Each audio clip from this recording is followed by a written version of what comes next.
After years of arranging every trip, they posted photos from a new resort. The caption, "Finally a trip with just the right people." After 10 years of planning every vacation down to the hour, I found out I wasn't even worth a tag in the Instagram post. It hit me like a punch to the gut on a random Tuesday morning. I was sitting in my cubicle at work, bleary-eyed from too little sleep and too much coffee, when I saw the notification. My best friend Emily had posted vacation photos, beach, cocktails, those dumb matching straw hats they always swore they'd never wear, and the caption read, "Finally a trip with just the right people." No tag. No mention. Just 6 smiling faces I knew like the back of my hand, -1. Me. For context, I'm the planner. You know the type: color-coded spreadsheets, Google Docs with itineraries, restaurant reservations booked weeks in advance, backup plans in case of rain. Every single group trip we've taken for the last decade had my fingerprints all over it. Las Vegas bachelorette party? I found the Airbnb, booked the limo, even created a playlist. Aspen ski weekend? I taught 3 of them how to put on their boots. Cabo birthday bash? I spent hours haggling with resort staff over a double-booked suite so Emily could have her ocean view moment. And now, apparently, I wasn't the right people. I stared at that post for too long. I clicked through the photos, them drinking piña coladas poolside, hiking somewhere vaguely tropical, playing stupid card games I'd taught them.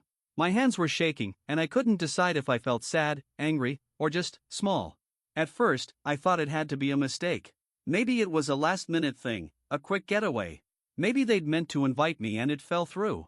I texted Emily, trying to sound casual. "Me, looks like an amazing place. Where is it?" 3 dots appeared. Then disappeared. Then, nothing. That was when my stomach sank. I didn't get a reply until the next morning. Her message was short, clipped. "Emily, it was just a last-minute trip with some of the girls. Hope you're doing okay." That's it. No wish you were here, no apology, no explanation. Just a polite little slap in the face. I felt like I'd been kicked out of a club I didn't even know was exclusive. Worse, I'd been the one keeping the club alive all this time, and the moment I stepped back to breathe, they locked the doors behind me. But the worst part? This wasn't the first sign. Just the first one I couldn't pretend away. I spent the next few days spiraling.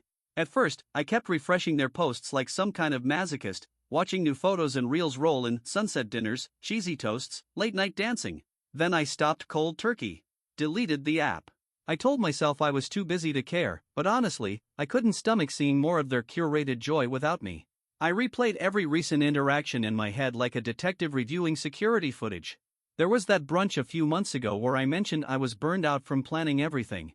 "Next trip, someone else can take the reins," I'd said, half joking. I remembered the way Emily had looked at me, a split-second pause, a tight smile. "Totally," she'd said. "You deserve a break." Apparently, a permanent one. Then there was the group chat, once buzzing every day with memes, plans, inside jokes, that had gone eerily quiet since the new year. I chalked it up to life getting busy. Turns out, I just wasn't part of their life getting busy anymore. Still, I wasn't ready to believe I'd been outright excluded. So I called Lauren. She and I weren't as close as I was with Emily, but we'd had our fair share of wine nights and soul-bearing convos. I figured if anyone would be honest, it'd be her. She picked up on the second ring, breathless. "Hey. Sorry, I'm literally walking into Target. What's up?" I got straight to it. "I saw the photos. I just was wondering why no one told me." There was silence on the other end, just the muffled sound of carts and overhead announcements. Then she said, "Oh, yeah. We figured you were probably tired of organizing stuff. Emily thought you needed a break." "A break?" My voice cracked. "From friendship?" Another pause.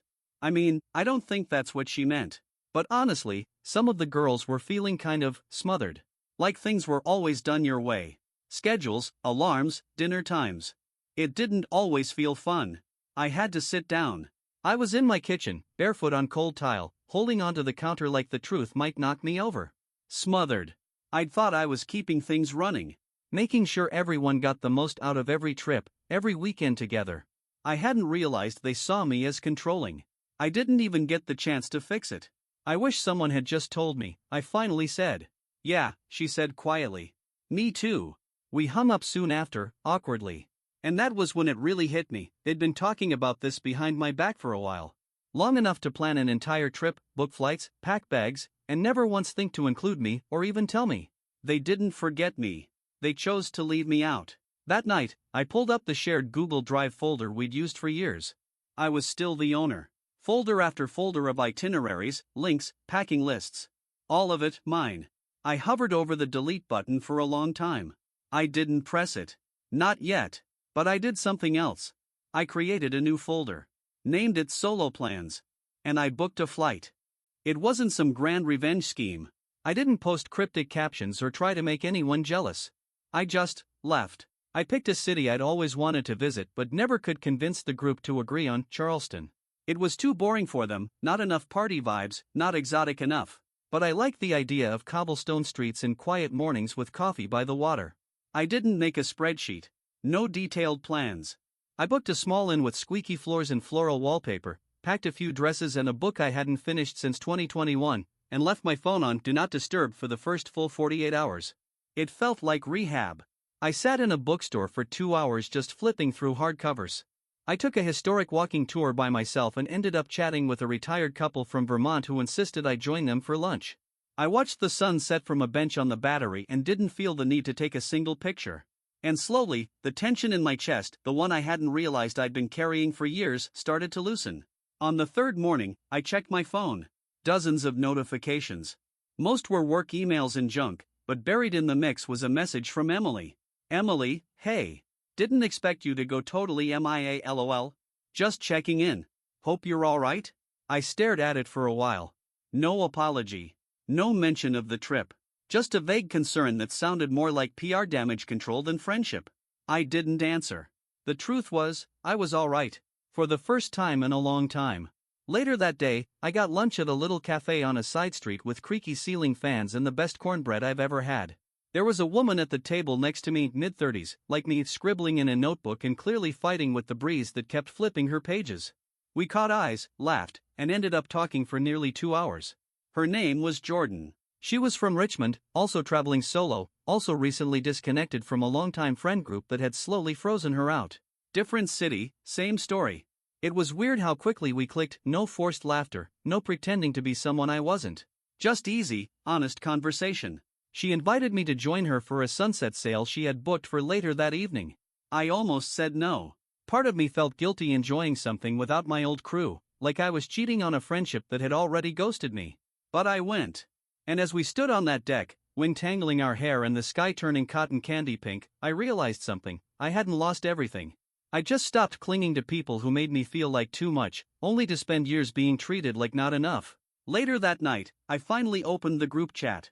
It had been dead quiet for days. No new messages. I typed one out, short and simple. Me, just so you all know, I didn't burn out. I got tired of feeling small. Then I muted the thread. I wasn't angry anymore. Just done. A week after I got home, I ran into Emily. It wasn't some dramatic movie moment. No stormy skies or public scene. I was at Trader Joe's, debating between two kinds of granola, when I looked up and saw her halfway down the aisle holding a bouquet of eucalyptus. We both froze. She walked over slowly. Same old Emily, perfect nails, flawless hair, eyes scanning my face like she was trying to gauge how mad I still was. Hey, she said, half smiling. Hey. I saw your text. I nodded. Figured. She shifted her weight like she was standing on hot pavement. I didn't know you felt like that. I almost laughed. You planned a whole trip without me, Em. With a caption that basically said, finally got rid of the buzzkill. Kinda hard not to get the message. She winced. That wasn't what it meant. No? She looked away. Okay, maybe it was part of it. But it wasn't personal. We just needed a trip without the structure. Without the constant schedules. So you ghosted me instead of having a grown conversation? I said. I've been your best friend for over a decade. I kept everyone fed, safe, and somehow on time for once. That was never about control, it was because I cared. There it was. I hadn't said it out loud before. She swallowed hard. I know. And I'm sorry. We were all talking about it for a while, but no one wanted to bring it up. It just built up. Then we acted like cowards. I stayed quiet. I miss you, she said. We all do. It was weird, part of me had waited weeks to hear that. But now that she'd said it, I didn't feel relief. I felt tired. I finally answered, I think I miss the version of us that still talked things out. Not whatever this was. We didn't hug. We didn't cry. She nodded, gave a soft yeah, and turned to leave. That was it. The rest of the summer unfolded slowly, peacefully. I took another solo trip, this time to Maine, where I watched fog roll in from a cabin porch and realized how much joy there was in quiet. I kept texting with Jordan, we're planning to meet up again soon, maybe in Asheville or Sedona. No spreadsheets. No pressure. Just good conversation and slow mornings. As for the group, they never messaged again after my last text. I checked the chat once in a while out of habit. Eventually, I left it. No dramatic goodbye. Just slipped out quietly. Life didn't implode. No one begged me to stay. But I also didn't feel empty. I'd spent years convincing myself that being useful was the same as being loved. Turns out, real friends don't love you because of what you do for them. They love you even when you stop.